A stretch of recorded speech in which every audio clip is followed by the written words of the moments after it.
Here are the weirdest royal taboos of history you won't believe. Number 1. The royal napkin anxiety, the emperor's obsession with folds. Picture this. You're a guest at a royal dinner, and suddenly, you're sweating bullets because the emperor is watching your napkin folding skills like a hawk. Emperor Napoleon Bonaparte, the guy who conquered half of Europe, was obsessed with napkin folds. No joke. If you folded your napkin incorrectly, you might as well start writing your will. Napoleon had a collection of 200 napkin folding styles. Yep, that's right. The man had more folding techniques than you have unread emails. But here's the kicker. If you didn't fold your napkin in a perfect bishop's mitre, his favorite, you were basically a social outcast. Forget exile. This was the real punishment. Dinner with Napoleon must have been more stressful than a pop quiz in high school. Sorry, I didn't realize my napkin needed a PhD in origami. Legend has it, one guest folded his napkin into an airplane as a joke. He was never seen again. Coincidence? I think not. Why the obsession? Napoleon believed the way you folded a napkin revealed your true character. Forget your LinkedIn profile, just fold a napkin. Imagine the poor royal butlers who had to memorize all these folds. Today, the emperor wants a fishbone fold. Sure, let me just pull that one out of thin air. There was even a secret royal napkin folding club. The initiation? Folding a napkin while blindfolded. Because why not? If you ever travel back in time, remember, practice your napkin folds. You don't want to lose your head over it, literally. They say Napoleon's downfall wasn't Waterloo, but a poorly folded napkin at a state banquet. True story, probably. Number 2. The forbidden fruit. King Louis XIV and the Great Garlic Ban. King Louis XIV, aka the Sun King, was known for his love of fashion, his elaborate wigs, and his absolute hatred of garlic. Forget vampires. This guy was the original garlic hater. The palace at Versailles was a garlic-free zone. You brought garlic into that place, and you'd be escorted out faster than you could say, bon appetit. Louis XIV believed that garlic was for peasants, and that the royal breath should always smell like roses, and power, of course. Imagine being the royal chef. Sire, I've prepared a lovely dish with garlic and OFF with his head. Harsh, but hey, no garlic meant no mercy. He banned garlic from all royal meals, which led to some creative cooking. Let's replace garlic with more butter?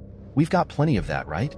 One brave ambassador once brought a garlic dish to a royal banquet as a gift. Let's just say he didn't get a return invite, and his country suddenly found itself on the losing end of some trade negotiations. Louis XIV was so obsessed with avoiding garlic that he made his courtiers undergo a breath test before approaching him. Bad breath? Straight to the dungeons. Despite the ban, some rebellious nobles would sneak garlic into their meals, treating it like contraband. It was the Versailles version of smuggling candy into a movie theater. Rumor has it, the king's anti-garlic stance was the real reason behind the French Revolution. The people demanded garlic, and heads rolled. Literally. Louis XIV's aversion to garlic was so well known that it became a running joke across Europe. How do you scare a French king? Hold up a garlic clove. Number 3. The no-bathing policy of Queen Isabella I, a fragrant legacy. Queen Isabella I of Castile famously bragged that she had only bathed twice in her life. Once when she was born, and once when she got married. Hygiene? Never heard of her. Isabella believed that water could seep into your skin and steal your soul. Yep, she thought bathing was a spiritual hazard, like stepping on a crack in the sidewalk. Her court was filled with people who also avoided baths like the plague, which was probably everywhere given the no-bathing policy. Instead of water, they used perfumes. So much perfume that the palace smelled like a flower shop exploded. Nothing like covering up stench with more stench.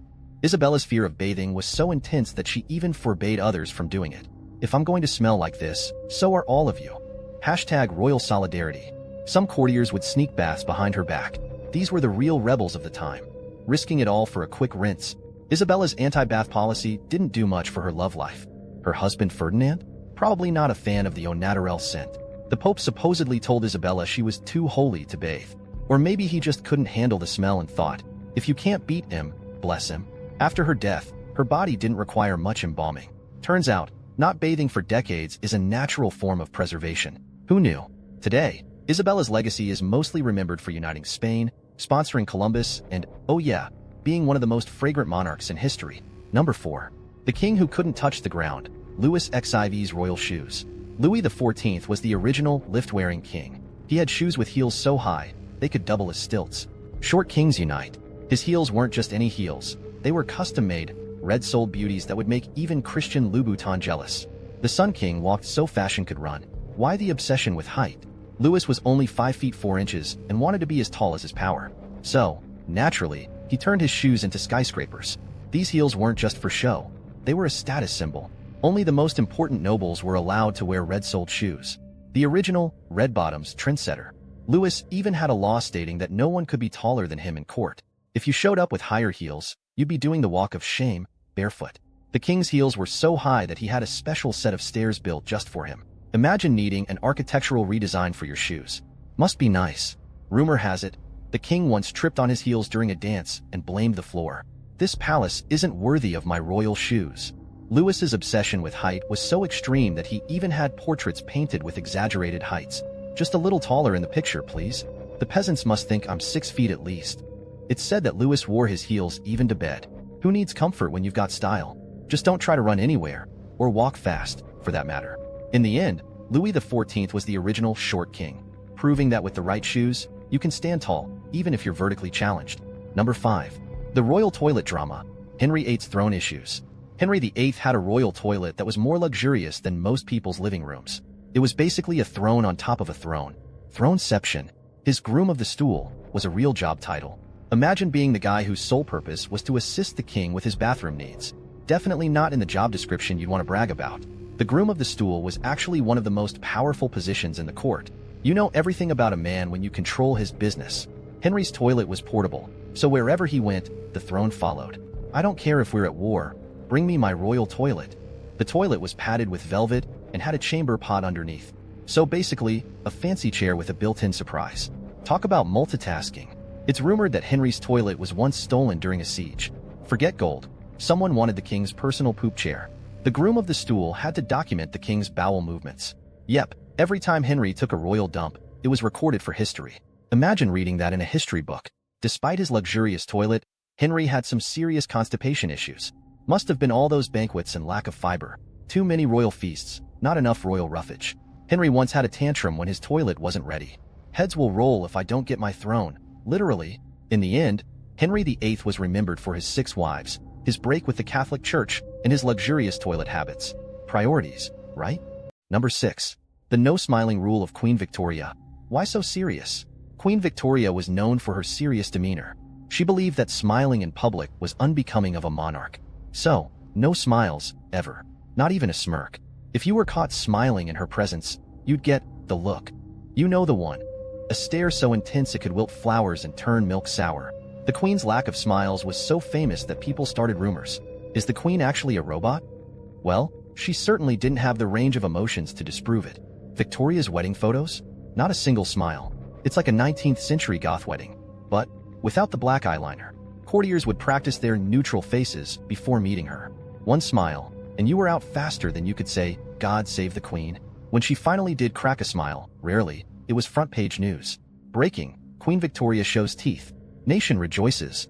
Victoria's no-smile policy extended to her family. They all looked like they were attending a funeral, even at birthday parties. Must have been a blast growing up in that household. The Queen even had a rule that no one could tell jokes in her presence. Imagine a world without dad jokes. Truly dark times. Some say the Queen's sour expression was because of the restrictive corsets she wore. Maybe she was just too uncomfortable to smile. Can you blame her? Despite her stern exterior, Victoria was deeply loved by her people. Maybe they were just too scared to do otherwise. Smile and you're dead. Frown and you're safe. Number 7. The forbidden color. The case of purple and royal blood. Purple was once so expensive that it was reserved exclusively for royalty. Wearing purple as a commoner was like walking around with a sign that said, "Please behead me." The dye came from thousands of tiny sea snails. Imagine the poor peasants whose job it was to collect snails all day. Another 10,000 snails, and you might get a scarf. Roman emperors were obsessed with purple. It was the color of power, luxury, and, apparently, I can wear this and you can't. If you were caught wearing purple and weren't of royal blood, you could be executed. Nice robe, too bad it's the last outfit you'll ever wear. Emperor Nero was so paranoid about his purple privilege that he banned everyone else from wearing it. The man had serious, no one else can sit with us vibes. In some cultures, even touching purple fabric was forbidden for commoners. Imagine brushing up against a royal cloak by accident. Instant death by fashion faux pas. The Byzantine Empire took it to the next level. Only the emperor could wear purple, and newborn princes were wrapped in purple cloth to signify their future throne claim. Talk about being born with a silver spoon and the purple diaper. In England, Queen Elizabeth I had strict sumptuary laws that dictated who could wear what. Purple was reserved for royalty and high-ranking nobles. Everyone else had to settle for less regal shades, like brown. How thrilling. Some nobles tried to cheat the system by dyeing their clothes in off-purple shades, but the royals had an eye for color. That's not aubergine, that's purple. To the gallows. Purple remained a royal color for centuries, until synthetic dyes came along in the 19th century. Suddenly, everyone could wear purple. The horror. It was like finding out your exclusive club was now open to the public. Number 8. The forbidden left hand, the sinister side of royalty. In medieval times, being left-handed was considered a sign of witchcraft or being in league with the devil. If you were a left-handed royal, you were basically one bad day away from an exorcism. Left-handedness was so stigmatized that royal children were forced to use their right hands for everything. No, young prince, you may not be a lefty. That's the devil's work. King George VI of England was naturally left-handed, but was forced to learn to use his right hand. This might explain why he also developed a stammer. Imagine the stress. Some monarchs went as far as to ban left-handedness at court. If you were caught writing with your left hand, you might end up in a medieval rehab to fix your problem. Being left-handed wasn't just a taboo, it was dangerous. In battle, using your left hand could get you killed because shields and weapons were designed for right-handers.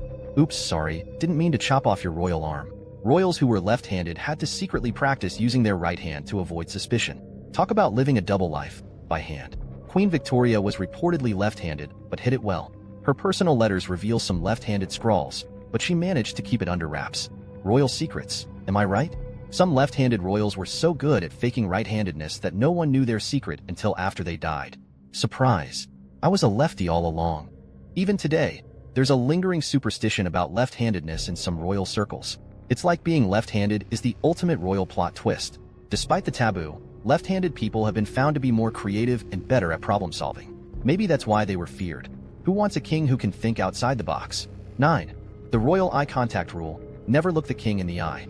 In many royal courts, making direct eye contact with the king or queen was a big no-no. Think of it as the medieval version of don't make eye contact with your boss. The reasoning was that direct eye contact was seen as a challenge to the monarch's authority. How dare you look me in the eyes, peasant? Off with your head. Some rulers believed that their gaze was so powerful it could smite a person on the spot. I have the power of life and death, and awkward stares. In ancient Persia, looking at the king was punishable by death. You'd literally lose your head over a side glance. Look at the floor, Gerald. The floor. At the French court of Louis XIV, courtiers had to avert their eyes whenever the king passed by. Imagine the neck strain from all the bowing and looking away. Henry VIII was known for his temper, and making eye contact with him could set him off. Did you just look at me? Guards, take him away. In Japan, the emperor was considered a living god, and making eye contact was out of the question. Instead, you were supposed to stare at your shoes and hope for the best. The no eye contact rule was so ingrained in some cultures that it extended to paintings. Yes, even the royal portraits wouldn't dare make eye contact with viewers. Today, some royal families still have strict protocols around eye contact. It's a subtle way of saying, I'm better than you, so don't even try. The funniest part? Despite all these rules, there were always a few bold courtiers who dared to make eye contact. And guess what? They didn't always end up in the dungeon. Sometimes, a little defiance went a long way, just not too long. 10. The forbidden fork. How royals shunned cutlery. Believe it or not, forks were once considered scandalous. In medieval Europe, eating with a fork was seen as an affront to God. Why use a fork when God gave you perfectly good fingers? Queen Elizabeth I refused to use a fork, calling it an unholy contraption. She preferred to stick to her trusty knife and hands. Forks are for the weak. The fork was introduced to Europe by a Byzantine princess, but it was met with suspicion. What is this devil's pitchfork? Off with her head.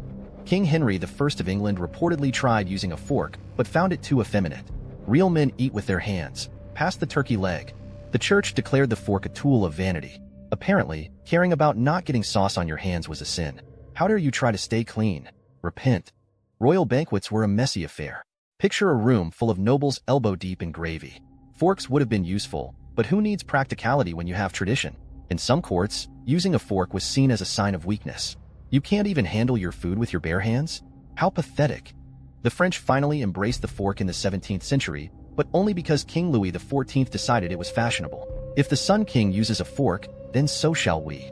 Before forks, royals used a trencher, a piece of stale bread as a plate. After the meal, the trencher was either eaten or thrown to the dogs.